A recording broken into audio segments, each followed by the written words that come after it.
Manchester Comic Con 2019, have we had a good time so far?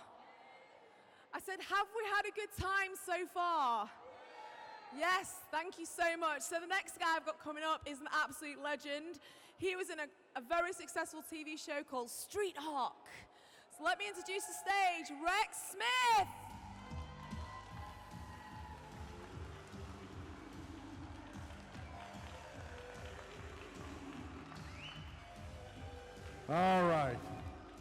All right, children. We're going to make this an intimate little setting. I'm going to do my sit-down comic routine. You know, there's Happy the Clown over there with the blood on his chin. I think with a little bit of salt and vinegar, you'll be able to get the blood out. I think it'll. How is everybody? I'm a little tired. How's everybody else? I've got a new expression. I'm a bit tender. I swore that they watered down the gin last night, but right now, I'll testify that it was full strength. I did a selfie with somebody today, and he gave me as a gift, he creates gin, and he gave me a bottle of bubble gum gin. Anybody ever seen that? It must taste god-awful. I can't imagine putting a piece of bubble gum in my mouth even when I was a kid, I didn't like. I like Dentyne. Remember, do they still make Dentyne? It used to burn my mouth though. When you're so young, your tongue is like, ha, ha, ha. Now I could eat and drink anything except bubble gum gin. I think I'm just gonna pretend it's bubble bath and pour it in my bath tonight. She'll drink the gas out of Street Hawk. Yeah. I thought I'd make it a little different and just sit here and sort of end of the day. It's end of a great weekend. If you had a good weekend, let's hear a hooray for Monopoly, who rules the world. Okay, here's my other idea. Tell me what you think of this. I do a lot of Broadway, but we came to talk about Street Hawk. I better get back to that. But what do you think about this? Cosplay, the musical. Come as you want to be. Can you imagine what the audience would look like every night? There would be no show. We just fill the theater with people. And then I sit like this. And then on the 6th day, Norman created Street Hawk. You know, we had a great crew on Street Hawk. We were the bad boys of Universal. Can you kind of get that idea from the sort of attitude of myself and the gang? But because of union rules, we had to hire a crew that the union demanded we hire. But I never saw them. We were paying a lot of money. And one day I was looking around, we had 2 sound stages. So imagine the combined, they were at least as large as this whole space. And there was a door that I'd never opened before, and I opened it up, and in the dark was about 35 men just sitting in the dark like this. They looked at me, I shut the door. I don't know if they ever left. I never saw anyone go in. I never saw anybody go out. But there was about 30 guys that sat in the dark room all day getting time and a half. Yeah. Norman, Joe Regabuto and I were a very good pair. Joe was really Norman, and I was Jesse Mock, on and off. Our attitude and the way we looked at life. Joe was very much like, he'd call me on Saturday. I got the ratings for the show last night. We did really well. I said, Joe, the show's either it's going to be there or it's not. Oh, I know. I go, Joe, we did great ratings. But one day we got off early, and I took him to a surf shop, and I bought a couple of boogie boards and some fins. I said, I'm gonna take you surfing, like, boogie boarding. He's like, oh, I don't know about that. I don't know about going in like that. It's dangerous. And I said, just follow me.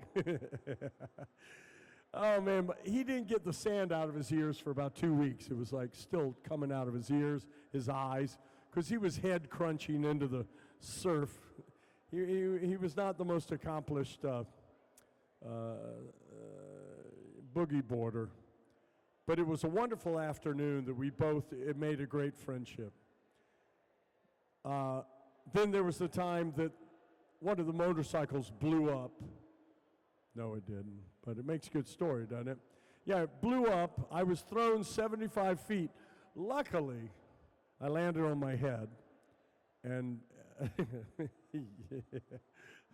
don't wake the baby.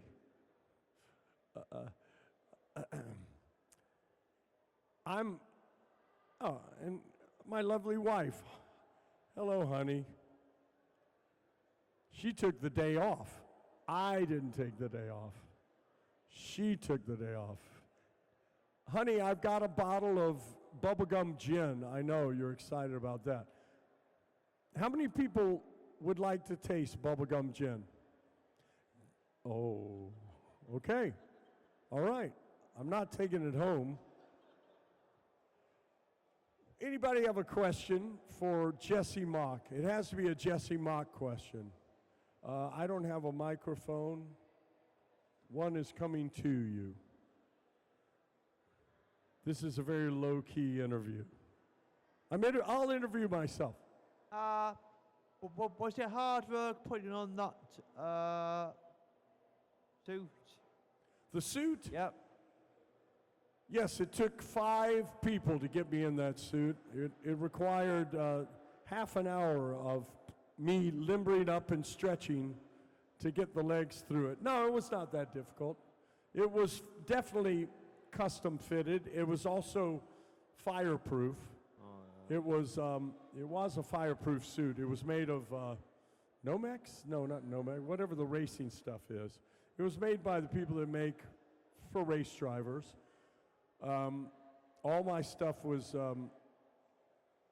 because of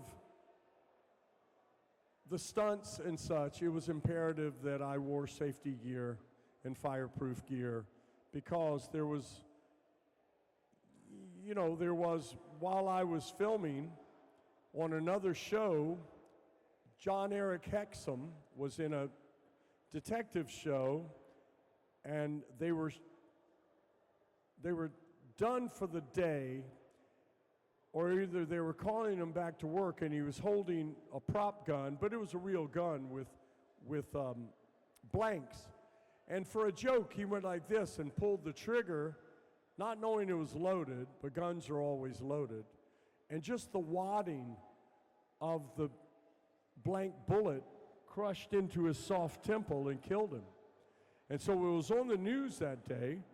It said, television star today dies from gunshot wound. And after work, I went over to visit my brother, and when he opened the door, he grabbed me like I'd come back from the dead. He was like, I love you so much, I love you. And I go, I love you too, what's the deal, He said, I thought you were dead. I go, he said, it said on the radio, and you were at work, and you're around all those guns. So, and of course, there was Brandon Lee. It's a dangerous thing working on sets. It is not, especially a set like Street Hawk, with helicopters and explosions. There was, anything can happen. And as much preparation, there's the human element. So it was, I didn't think about it much. But they did say that my dog, they told me that I could no longer bring my dog and keep it in my trailer on the Universal lot. And so I went up to the main office and told the president, I said, well, okay, but if my dog can't come to work, then I'm not going to ride Street Hawk. I'm not going to touch a prop. I'm not going to be near an explosion. And they said, oh, okay, keep the dog. So I was able to keep my dog, I've pal of got, mine. I've got another question. Oh, yes. Is your plans for Street Talk to be your TV series or Street Talk TV reboots? Well, there's always that. I tell you, I put a lot of effort for several months into and made some great traction on creating a reboot of Street Hawk. And it's a very difficult thing, and as it was coming together, like many things, it fell apart. So it really requires me, I have other things in my life and other career requirements and duties, but it's something that's in the back of my mind all the time. I think it's one of the most relevant, I think it's the most relevant reboot of the 80s shows. I think it has, that bike looks as fresh today as it really is. Amazing how it is not aged, along with myself. Where would Jesse Mark be now? Oh, I was in still Street answering. Talk? Yes, sir? Where would Jesse Mark be on normal Total Beat now in Street Talk? Will be doing different things in Street Talk? Would Jesse be doing different? Yeah, in Street Talk TV you know what? reboot? I wanted Jesse to be building custom bikes with a ponytail and a beard, and he has no intention of going back, and he drops a spanner wrench and it drops on the toe of a shoe that he recognizes, and he looks up and it's Norman. He's like, no way. And Norman goes, way. And they take me out to Edwards Air Force Base, and they cut my hair, and they make me lose 35 pounds. And I've kind of gone to waste, gone to seed, but I reemerge with the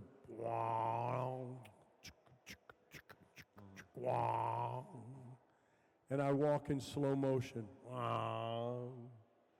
and I get on Street Hawk, and there's a new Street Hawk, new and improved, and it goes Mach 1. Mach 1.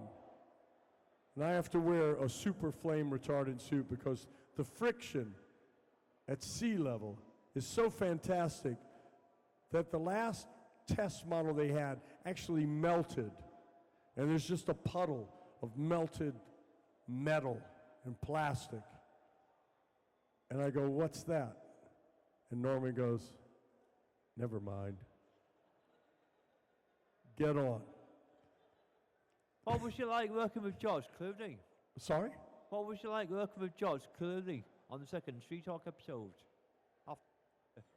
Of the second? The second Street Talk episode after the pilot movie. Oh, the second one? I don't remember the order of them. It's a long time ago. To me, everything's a hyper thrust blur. You know how everything got blurry? That's kind of there's sort of a concussive brain damage that comes from going 300 miles an hour. It really slams your gizzard, I'll tell you that. Especially when you brake. And you feel like you have to go to the bathroom very bad because the pressure on your bladder is tremendous. So it's not recommended to have any bubblegum gin for 24 hours before a test flight.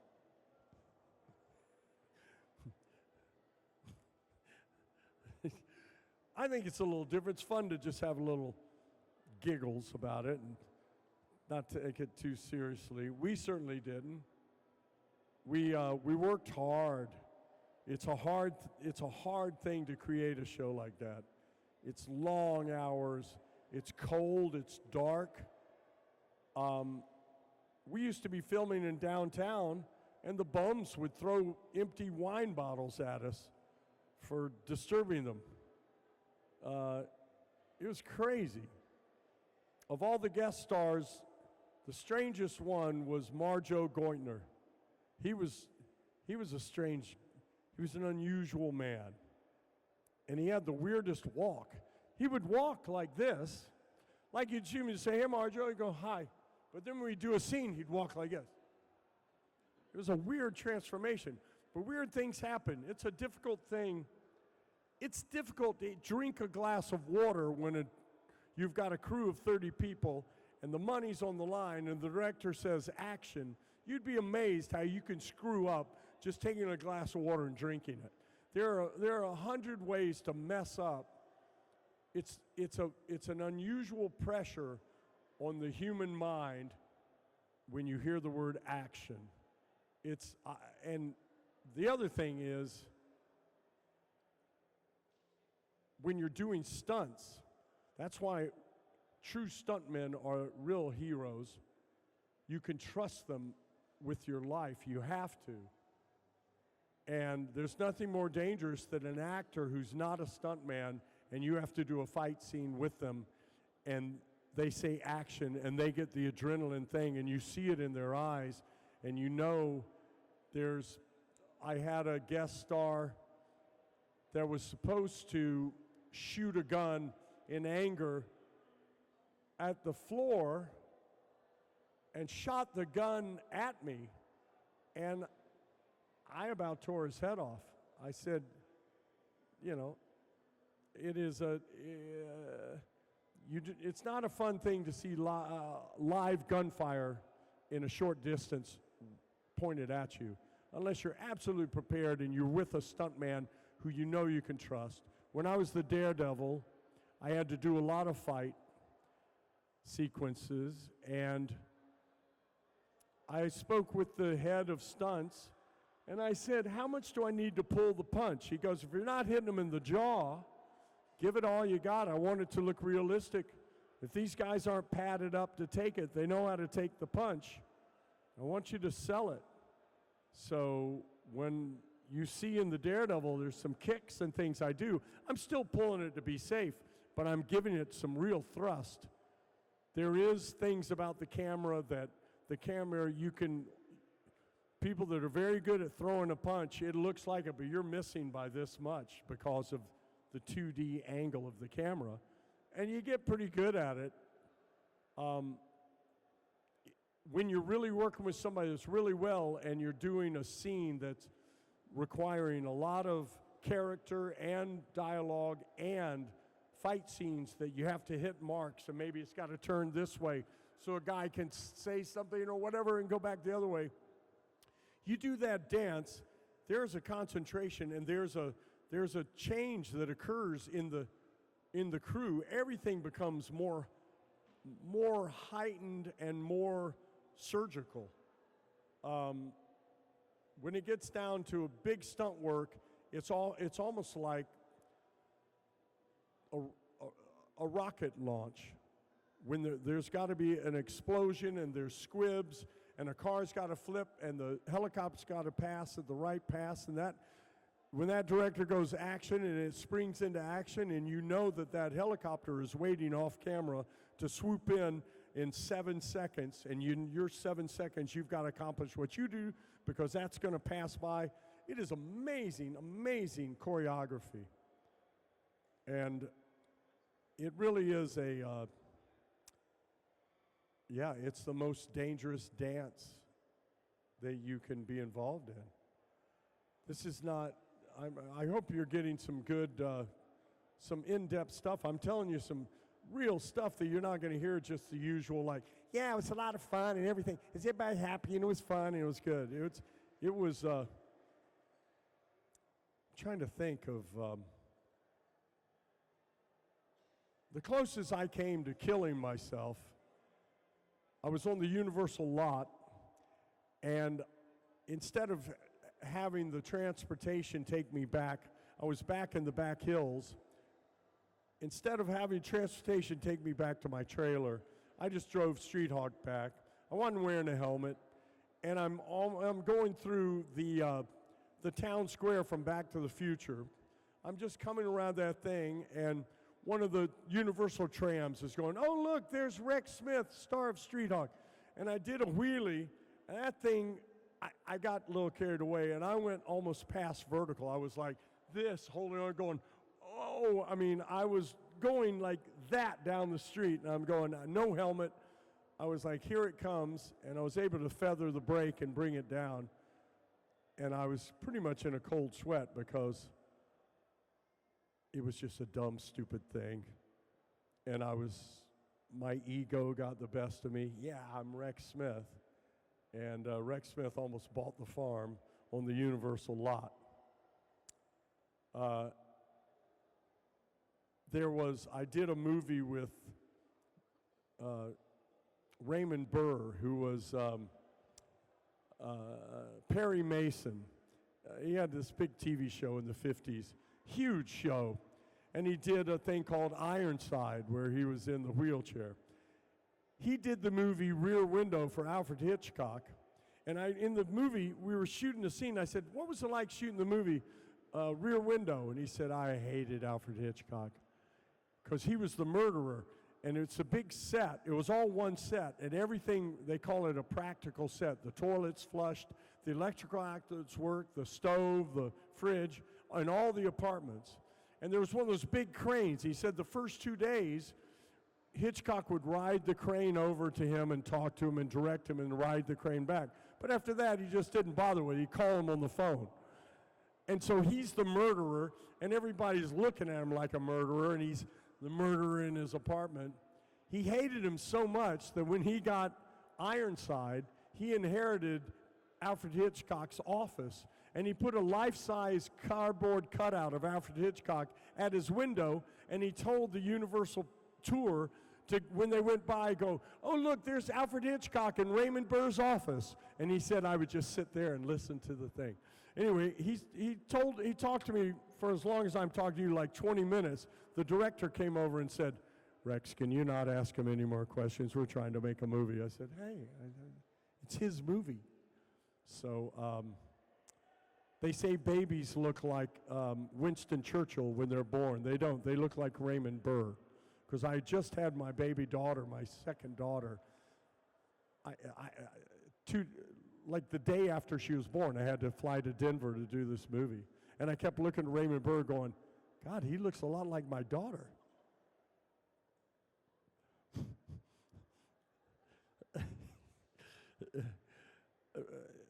But back to Street Hawk. The toughest thing is trying to keep your weight off. When you're the star of a show, the guy in craft services is going, Rex, I got you that, prime sirloin, and I'm putting it on sourdough bread, and I'm grilling it with the Gruyere cheese and that mayonnaise and the mustard you like with the pickles. And you're going like, yeah, okay, why not? So there was a lot of, you had to really work hard not to put on 50 pounds because the food, the cook, all he wanted to do was make my favorite food. Rex, I got sausage, and I split it open, and I put cheese and onions, and I put it back together with bacon, and I put it in a croissant. You want that? No. So I was just starting the show, and the head of the crew, the union guy, is showing me my trailer, and he goes, here's all your stuff, and here's your cabinets, here's the toilet, here's the thing, and here's where you keep all the booze. And I was like, how much booze is in there? There was 5 bottles of everything you could imagine. I said, I don't drink at work, and I certainly don't drink that much. He goes, oh, yes, you do. On Friday nights, you drink this much. And then I learned that on Friday night after the last shot, the whole crew came into my trailer, and it was like, here we go. And I was happy to be, to provide them. I didn't buy booze for the guys that were in the dark room that never came out. I don't know how much whiskey was charged to me for those guys. I think they probably just lived on whiskey. I never saw any food go in there. What else? I was the only guy that had 2 sound stages at Universal. And it's the last place in the world I ever want to go to now. I never want to go on the Universal tour or go on the thing. Are you kidding me? Like I want to go stand in line and look at my 2 sound stages I had. Can you imagine that? It's like, no, and no. I'd rather drink bubblegum gin. Get on my bicycle and pretend I'm Street Hawk. I think I'm going to do a video with the Street Hawk helmet on, and you're just going to see. What do you think? You're going to see the background rushing by, and I'm going, Norman, I need more power. Put me into hyperthrust. Put me into hyperthrust. And the camera's going to pull back. I'm going to be on a bicycle. Yeah, I think that'll be good. Did anybody win anything? Was there some contest, like a raffle? Well, I don't have anything to raffle. It's not, I would raffle this speaker or this microphone, but I can't. And wrapping up, going to commercial. Don't forget Fridays at 7 o'clock. No, Fridays at 2 a.m. Street Hawk. That's the time slot I'm looking for, because I think that's where the most interesting people are around. You know, they're sipping bubble gum gin, and they're going, when the Street Hawks start. I have enough time to go open another bottle of bubblegum gin and enjoy the show. Boy, my wife has given me every dirty look in the book. She really is. And I appreciate everybody putting up with me. I'm not trying to be a smart aleck. I just thought I'd give you something different than the same old. It's been wonderful being here. Everybody has been so much fun. I enjoyed the Shambles twice. I like that place. The weather was nice, and you're down with the nitty-gritty, and you're really, there's no airs. No, you're far from it at the Shambles. And then I went to the Oates house, and it was grand. I didn't go much. I went here, but the weather was lovely last night. Wasn't it beautiful? Now, I may get whatever, but I'm watching the game last night, and they go, yay, and there's the winner, and nobody blinked an eye. And I thought, well, we're only like 30 minutes from Liverpool, but I'm a world away from the United, aren't I? Yes. How about Manchester City? How many people? Okay, good. How about United? Oh, undecided. How about Chelsea Blue? Good. Did you see that backwards kick the guy did and sealed the fate of the thing? That was the most amazing goal I've seen. Street Hawk could play soccer. What team would Jesse Mock play for? Anybody? Ferris Bueller? Huh? Oh, for Liverpool, yes. I guess so now. Yeah. So, I went to, what was the name of that, the store we went to, the 3 stories of tattoo parlors and all that?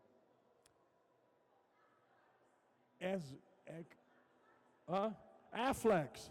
I went to Affleck's, and there was a guy, God bless him, that had a little market, his own little thing, and it was all jackets, like if you wanted to be Noel Gallagher and Oasis. There were all those jackets with the hoods. So you could buy the jacket and you could walk around like this. Oasis, Bueller, Oasis. You're laughing. Isn't that different? Instead of talking about me and then me and me. Shut the heck up. That's my new thing. What do you say when your husband, stinking of bubblegum gin, climbs in the bed, says, honey, let's do it like we did last summer? His wife, what do you roll over and gently say? Shut the heck up. What do you say, what do you think when your wife, you've just brought her back from Spain, the coast of Spain, and she goes, you never take me anyplace anymore? Shut the heck up. What do you say when your boss says you're working this weekend and you're not getting overtime? What would you like to say? What do you say to me when I say another one of these jokes? I would do mic drop, but it's not my mic. That's good, it works. It will work, Norman. Yes, so as you can see, Jesse Mock has turned into a sit-down comedian. I mean, he had to go somewhere. Oh, I love it. I'm getting the look of hate is in your eyes. Only a wife can give you something of such depravity. Yes. I was speaking with Steven Gutenberg. We were having a good conversation. And he said, you know, some guys, they're lucky enough.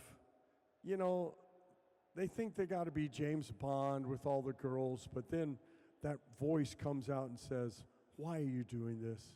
Don't you know better than this? You can do better than this. And then he gets married, and he's married for 30 years. And I said, yeah. Then that same guy comes out and goes, why are you doing this? It was funny there. Shut the heck up. I mean, how is he going to end the day? I don't know how long I'm supposed to be here. They've gone home. I'm just going to be here. I'll be here. This is, actually, you didn't know this. They've locked the doors. It's now a marathon. You have 30 seconds to get out of here, or you're going to be locked in with me for, oh, there's my car. Anyway, thank you very much for putting up with me. You giggled, you laughed, you came, you saw, and you shut the heck up.